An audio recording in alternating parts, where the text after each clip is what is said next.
যে আল্লাহ তাআলা এত সুন্দর একটা মজমার মধ্যে আমাদেরকে বসার এবং আসার মতো তৌফিক দান করলেন, এর জন্য দিল থেকে শুকর আদায় করি আলহামদুলিল্লাহ।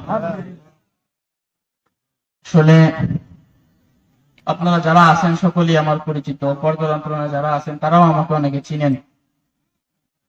তো আল্লাহ তাআলার দেওয়া একটা নিয়ামত বলতে পারি আমরা এই মাহফিলকে, ঠিক না? আমাদের গোপালগঞ্জের কৃতি সন্তান মাওলানা নাসিরউদ্দিন আহমদ আসতেছেন, নাসিরউদ্দিন সাহেব হুজুর আসতেছেন। ওনার মুখে নিশ্চিত বাণী কি বিফলে যাইবে বলেন যদি আমরা আমলে নিই? দেখেন, আল্লাহ তাআলা মানুষকে বানাইছে শুধুমাত্র তার ইবাদত করার জন্য, তাই না? কিন্তু মানুষ ইবাদত বাদে আরো কত কাজ করে না? করে। এখন আমি যদি বলি ওই সকল কাজকেও ইবাদতের মধ্যে নিয়ে আসা যায়। আপনি ঘুমাচ্ছেন, ওটা একটা কাজ না? ওটাকেও ইবাদতের মধ্যে আনা যাবে। খাবার খাচ্ছেন, ওটা একটা কাজ, ওটাকেও ইবাদতের মধ্যে আনা যাবে। আপনি কৃষি কাজ করতেছেন মাঠে খামারে, ওটাকেও ইবাদতের মধ্যে আনা যাবে। এই যে এখানে বসে বসে কথা বল, এটাকেও ইবাদতের মধ্যে আনা যাবে, যদি সেই আনার লাইনটা একদিন সিরাতাল মুস্তাকিমের মতো হয়। বুঝতে পারছেন না? রেল লাইনের রাস্তা যেরকম সোজা, ঠিক ওরকম সোজা যদি হয় আপনি রাস্তা ভুলবেন না।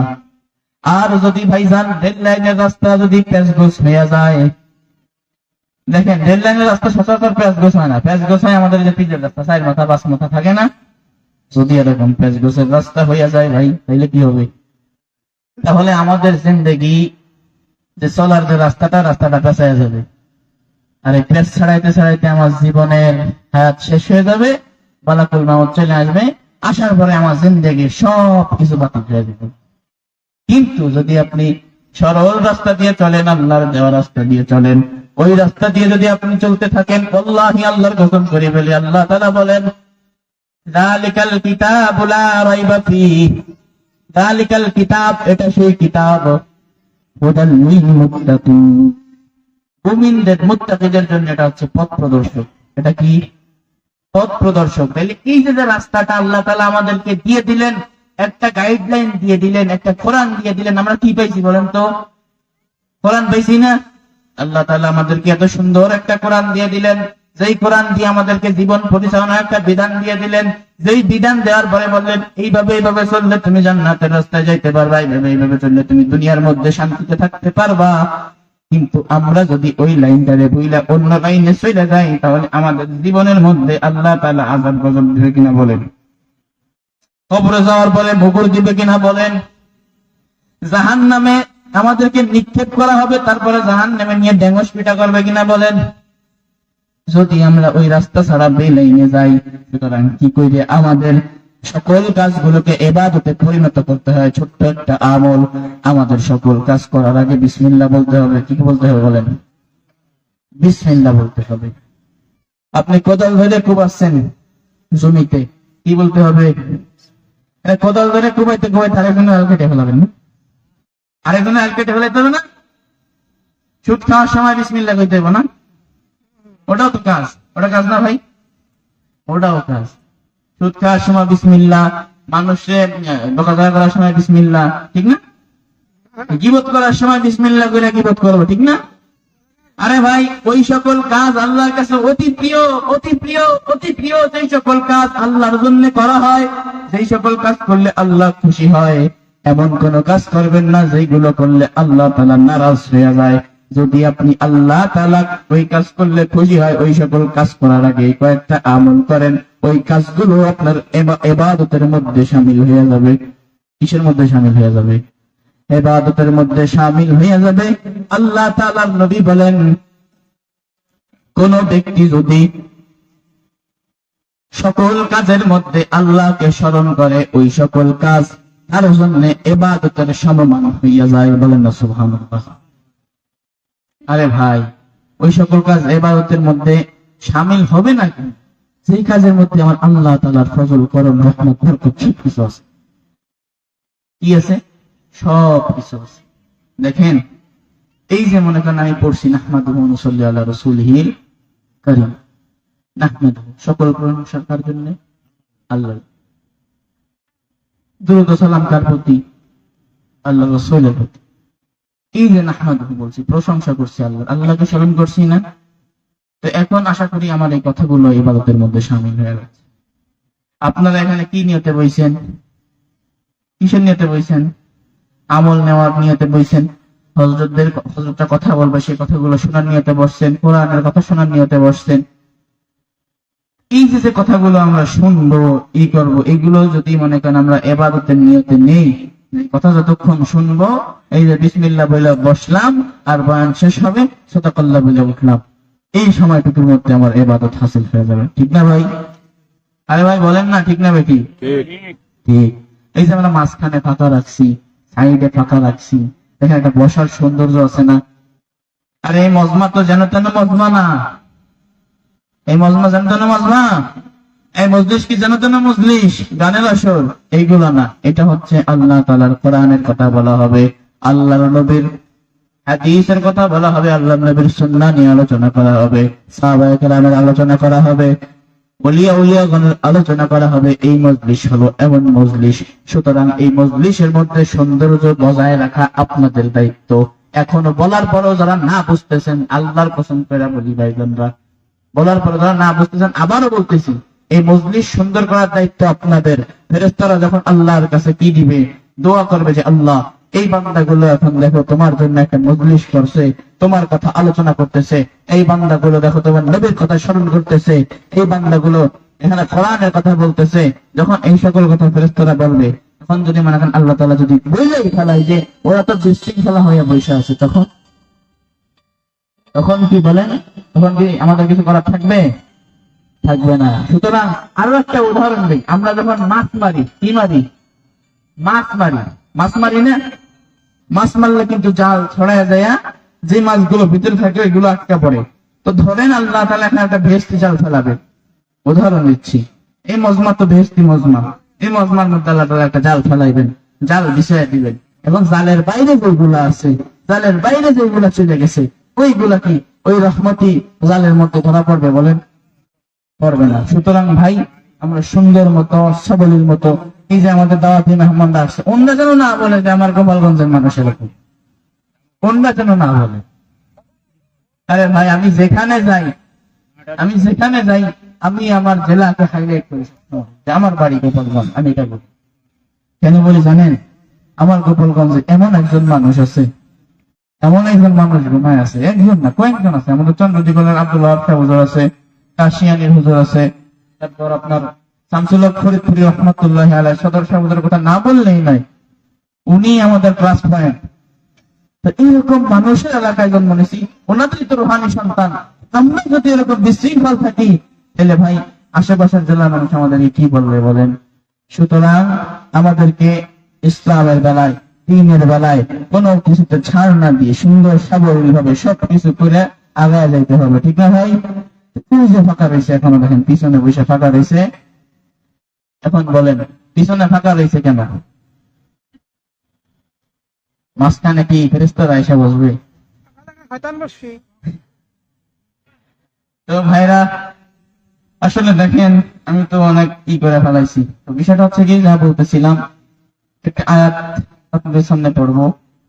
ইয়া আইয়ুহাল্লাযীনা আমানুত্তাকুল্লাহা ওয়াল তানজুরু নাফসুম মা কদ্দামাত লিগাদিন ওয়াত্তাকুল্লাহ। ইয়া আইয়ুহাল্লাযীনা আমানুত্তাকুল্লাহ, ও ঈমানদারেরা, কাকে ভয় করবা? আল্লাহকে ভয় করবা। আল্লাহ তাআলা বলেন, ও ঈমানদারেরা, আল্লাহকে ভয় করো। ইয়া আইয়ুহাল্লাযীনা আমানুত্তাকুল্লাহ ওয়াল তানজুরু নাফসুম মা কদ্দামাত লিগাদ ওয়াল তানজুরু নাফসুম মা কদ্দামাত লিগাদ ওয়াত্তাকুল্লাহ। তোমরা কি তোমাদের ভবিষ্যৎ নিয়ে চিন্তা করো না? আল্লাহ তাআলা কি আমাদেরকে সাধারণ এই দুনিয়ার ভবিষ্যতের কথা বলেন? আল্লাহ তাআলা আমাদেরকে বলতেছেন, এই যে আখিরাতের যে ভবিষ্যৎ আমাদের জন্য অপেক্ষা করতেছে, বারজাখের যে ভবিষ্যৎ আমাদের জন্য অপেক্ষা করতেছে, আল্লাহ তাআলা এই জায়গায় আবার বলতেছেন ওয়াত্তাকুল্লাহ, ওয়াত্তাকুল্লাহ। আল্লাহ তাআলা আবার বলছেন, আবার ভয় করো, ভয় করো। আল্লাহ তাআলা কেন বলতেছেন একটু তার ব্যাখ্যা দেই। আল্লাহ তাআলা যে ভয় করো শব্দটা বলছেন, আবার বলছেন ইয়া আইয়ুহাল্লাযীনা আমানু, ঈমানদাররা আল্লাহকে ভয় করো, মুমিনরা আল্লাহকে ভয় করো। এখন আল্লাহকে ভয় করার একটাই মাধ্যম হচ্ছে আল্লাহকে মহব্বত করা। কি করা? মহব্বত করা। কেন? একটু উদাহরণ দিই, এই যুবকরা মনে হয় প্রেম টেম করে, অনেকে করে না, করে। মহব্বতের মানুষ যদি ছেড়ে চলে যায়, দুঃখে জীবনটা ভাইটা দেয়, ঠিক না ভাই? মহব্বতের মানুষ যদি ছেড়ে চলে যায়, দুঃখে জীবনটা ফেটে যায়। ঠিক আল্লাহর সাথে ওই পরিমাণ, তার চাইতে বেশি শতগুণে মহব্বত রাখতে হবে। যদি আল্লাহ আমারে ছেড়ে চলে যায়, জাহান্নাম ছাড়া কোনো উপায় নাই, ঠিক না ঠিক? জাহান্নাম ছাড়া কোনো উপায় নাই, কোনো উপায় নাই। আল্লাহ তাআলা জাহান্নামে গ্রেফতার করবে। দুনিয়ার জমিনে কোন মানুষ যদি প্রেমে সেকে খায়, তাহলে ডিপ্রেশনে চলে যায়। আর কোন মুমিন যদি একটা গুনাহ করে ফেলায়, ঠিক তেমনি ভাবে আফসোস করে, ততটাই কষ্ট পায়, তার থেকে বেশি কষ্ট পায় যে আল্লাহ তাআলার সাথে আমি বন্ধুত্ব করতে চাইলাম, কিন্তু এত পরিমাণে গুনাহ করলাম, এত গুনাহ করে ফেলাইছি, জানি না আল্লাহ মাফ করবে কিনা। ঠিক তেমনি পরিমাণে ডিপ্রেশনে যাইয়া কাঁদতে কাঁদতে তার চক্ষুকে কালো করে ফেলায়। ওই বান্দাগুলোই দেখবেন, ওই বান্দাগুলোই রাতের আধারে তাহাজ্জুদের মধ্যে, মুনাফাতের মধ্যে কান্দে, নামাজের মধ্যে কান্দে। ওই বান্দাগুলো আওয়াবিনের মধ্যে কান্দে, ওই বান্দাগুলো চাষের নামাজের মধ্যে কান্দে। ওই বান্দাগুলোই আল্লাহকে মহব্বত করে। সুতরাং আল্লাহ তাআলা বলতেছেন, ও ইমানদারেরা, আল্লাহকে ভয় করো। আল্লাহ তাআলা চাইলে বলতে পারতেন, ইয়া আইয়ুহান নাসু তাকুল্লাহ, চাইলে বলতে পারতেন না, ও সব মানুষ ভয় করো আল্লাহকে। সব মানুষ তো আল্লাহরে ভয় করে না, করে? অনেকে তো আল্লাহরে বিশ্বাসই করে না। নাস্তিক আছে না? আরে ভাই বলেন, আছে না? তো নাস্তিকরা তো আল্লাহকে বিশ্বাস করে না। তো ভাই, এখন আল্লাহ তাআলা তো বলতেছেন না সব মানুষ। মুমিনদের কথা কেন বললেন? কারণ মুমিনরা যে আল্লাহকে মহব্বত করে। তার একটা ছোট্ট একটা উদাহরণ আল্লাহ তাআলা সূরা আনফালের 2 নম্বর আয়াতে দিয়েছেন। কত নম্বর আয়াতে? ইন্নামাল মুমিনুনা আল্লাযীনা ইযা যুকিরাল্লাহ, ইন্নামাল মুমিন, নিশ্চয় তারাই মুমিন, যুকিরাল্লাহু ওয়াজিলাত কুলুবুহুম, যুকিরাল্লাহ, যখন আল্লাহর কথা তাদেরকে বলা হয়, আল্লাহর কথা স্মরণ করা হয়, ওয়াজিলাত কুলুবুহুম, ওয়াজিলাত কুলুবুহুম এর ব্যাখ্যা হয় হচ্ছে থরথর করে কম্পন উঠে যায়। কি হয়ে যায়? থরথর করে কম্পন উঠে যায়, ভূমিকম্প সৃষ্টি হয়ে যায়। আরে ভাই, আগে যে উদাহরণটা দিলাম, যদি কোনো মানুষ তার মহব্বতের মানুষের সামনে যায়, অন্তরের মধ্যে ধুপ ধুপ করে বাড়ি খায়, তাই না? আরে ভাই বলেন না, খায় না? খায়। তো খায় যদি শুধু দুনিয়ার মহব্বতের মানুষের সামনে যাওয়ার কারণে অন্তরটা ধুপ ধুপ করে বাড়ি খায়, তো ওই আল্লাহর সাথে তাদের মহব্বত, সেই আল্লাহর সাথে তাদের সব সময় যোগাযোগ হয়, ওই আল্লাহর কথা যখন স্মরণ হয়, তাদের অন্তরটা ভূমিকম্পের মতো থপ থপ থপ থপ করে কাঁপতে থাকে। এর জন্যই আল্লাহ বলেন, ইন্নামাল মুমিন, নিশ্চয় তারা মুমিন, ইযা যুকিরাল্লাহ, আর মুমিনদের তো আল্লাহকে ভালোবাসে, মুমিনদের তো আল্লাহকে ভয় করে, ঠিক না ভাই? ইযা যুকিরাল্লাহ ওয়াজিলাত কুলুবুহুম, এরপরে আল্লাহ তাআলা বলতেছেন, ওয়া ইযা তুলিয়াত আলাইহিম আয়াতুহু যাদাতহুম ঈমানা, তুলিয়াত আলাইহিম আয়াতুহু, যখন আয়াতে ইলাহি, আল্লাহ তাআলার কালাম তাদের সামনে পড়া হয়, আয়াতে ইলাহি যখন পড়া হয়, আলাইহিম আয়াতুহু যাদাতহুম ঈমানা, যাদাত মানে হলো পাইয়া যায়, বৃদ্ধি পায়। শর্ত মানে আমার এলাকার বাংলায় বলতেছি, যাদাত মানে আছে বাইরে যাওয়া, কি হয়ে যাওয়া, বেড়ে যাওয়া। যাদাতহুম ঈমানা, তাদের ঈমান তখন বেড়ে যায়, বৃদ্ধি পায়, ঠিক না? ওলামায়ে কেরাম আছে, ভুল বললে তারা আমার কাউন্টার দিয়ে ধরাই দিবে ইনশাআল্লাহ। যাদাতহুম ঈমানা, তাদের ঈমান তখন কি হয়ে যায় ভাই? বৃদ্ধি পায়, বেড়ে যায়। তো ভাই, আমরা যদি মুমিন হইতে যাই, আমরা যদি মুমিন হইতে যাই, সর্বপ্রথম যে কাজটা হবে, আল্লাহকে ভালোবাসতে হবে, আল্লাহকে হারানোর ভয় করতে হবে। যে যদি আল্লাহ তাআলা আমাকে আমার দিক থেকে একবার মুখ ফিরিয়ে নেন, তাহলে আমার মতো কুলাঙ্গার জাহান্নামী আর কেউ থাকে? আমার মতো নাফরমান আর কেউ? এই ভয়টা শুধু দিলের মধ্যে রাখবেন, আর যখন কোনো পাপ কাজ করতে যাবেন, শুধু এই কথাটা স্মরণ করবেন। এই স্মরণ করার দরুন, স্মরণ করার কারণে আপনার জীবনের মধ্যে এমন পরিবর্তন চলে আসবে। ভুল বললাম? একটু নিজের বিবেক খাটায় চিন্তা করেন কথাগুলো ভুল বলছি কিনা। দেখেন ভাই, আমি আসলে এখন আপনাদেরকে কান্দানোর বয়ানও করতে পারতেছি না, ডাইনাও বয়ান করতে পারতেছি না, গলার যে হাল। তো ইনশাআল্লাহ আমরা যখন কোন আমল করি, আমাদের আমলের মধ্যে ইখলাস থাকে না, কি থাকে না? ইখলাসটা আনতে হবে কি করে? ওই যে আল্লাহ তাআলা বলতেছেন ইয়া আইয়ুহাল্লাযীনা আমানুত্তাকুল্লাহ, আল্লাহকে ভয় করতে হবে। কিসের ভয়? আল্লাহ জাহান্নামে দিবে। আরে ভাই, আল্লাহর সাথে মহব্বত থাকলে আপনার জাহান্নামের ভয় থাকে? আল্লাহর সাথে মহব্বত থাকবে, আল্লাহকে হারানোর ভয় করতে হবে। যদি আল্লাহ তাআলা আমাকে ছেড়ে চলে যায়, আমি জাহান্নামী হয়ে যাব। আল্লাহ তাআলা আমাকে কোন দিক থেকে কখন মুখ ফিরিয়ে নিবে আমার থেকে, নিয়ামত আমার জন্য বন্ধ করে দিবে, দুনিয়ার মধ্যে আমার জন্য গজব ফেলে দিবে, আল্লাহর সাথে যদি আমার সম্পর্ক ছিন্ন হয়ে যায়, ঠিক এই জিনিসটার ভয় করতে হবে। এই জিনিসটার ভয় যদি দিলের মধ্যে রাখতে পারি, আল্লাহি আল্লাহি, আমার আমলের মধ্যে ইখলাস চলে আসবে, একাগ্রতা চলে আসবে। আমার নামাজে দাঁড়াই, অনেকে বলে হুজুর, আমারই অনেক মুসল্লি বলে হুজুর নামাজে দাঁড়াইলে অনেক হিসাব কিতাব চলে আসে, নামাজে দাঁড়াইলে অনেক সমস্যা, হুজুর অনেক কিছু মাথার মধ্যে ঘুরে, এমনটা কেন হয়? সাহাবীরা কেমন নামাজ পড়তেন আমার একটু এটা দেখায় যাবেন। এই প্রশ্নটা একদিন আমাকে জুম্মার আগে করা হয়েছিল।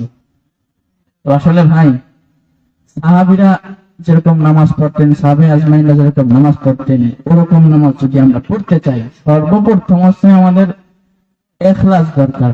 নামাজের মধ্যে কি দরকার? ইখলাস দরকার। ইখলাস বলতে একাগ্রতা দরকার। এক কথায় আমাদের মন একদিকেই থাকবে, একাগ্র চিত্তে একবারে আমার দিল যা আছে সব আল্লাহর সামনে সেটা দিতে হবে যে আমি গুনাহগার, অধম, আল্লাহর সামনে মাথা নত করতেছি। দুনিয়ার আর কোনো চিন্তা আনতে পারবেন না। যদি এরকমটা করতে পারেন, তাহলে সাহাবী বলা নামাজ, তাহলে নবী বলা নামাজ হবে, তাহলে ওলি বলা নামাজ হবে। আসলে আমার একদিন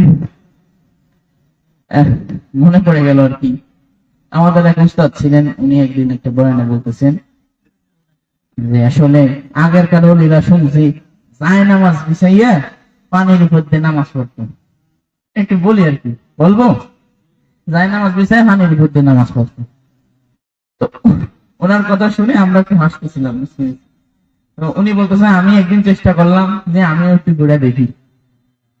হুজুর বললেন, যদিও হাসি লাগে, হুজুর বললেন যে ওরকম নামাজ কমপক্ষে 20 বার চেষ্টা করছি, পানির না উপরে যায় নামাজ দিলে একটু বাসা থেকে পাও দিলে ডুবে যায়, একটু বাসা থেকে পাও দিলে ডুবে যায়। আরে ভাই, আমার ইখলাস ওই পর্যন্ত হয় নাই, আমার একাগ্রতা ওই পর্যন্ত হয় নাই, যার নাই পারি না। তো ভাই, আমার ওস্তাদ চলে আসছেন, আমাদের মোহতারাম হুজুর মাওলানা নাসিরউদ্দিন সাহেব চলে আসছেন। ইনশাআল্লাহ হুজুর এখনই মূল্যবান নসিহত পেশ করবেন। আমি উঠে যাচ্ছি। আসসালামু আলাইকুম ওয়া রাহমাতুল্লাহ। আমার জন্য সকলে দোয়া করবেন।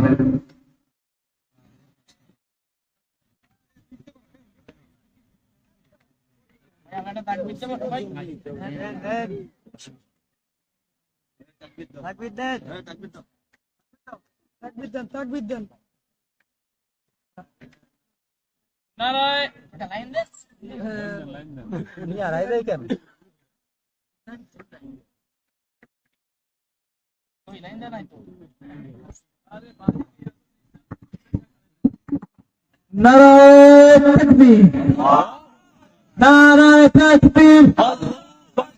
নাসির সাহেব হুজুরের আগমন, সুলতান সাহেব হুজুরের আগমন, সুলতান সাহেব হুজুরের আগমন। নারায়ে তাকবীর। আল কোরআনের আলো, আল কোরআনের আলো, যুক্তিবাদী হুজুরের আগমন, যুক্তিবাদী হুজুরের আগমন।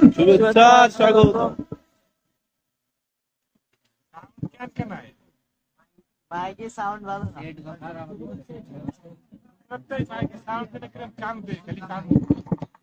সাউন্ডই তো ভালো না।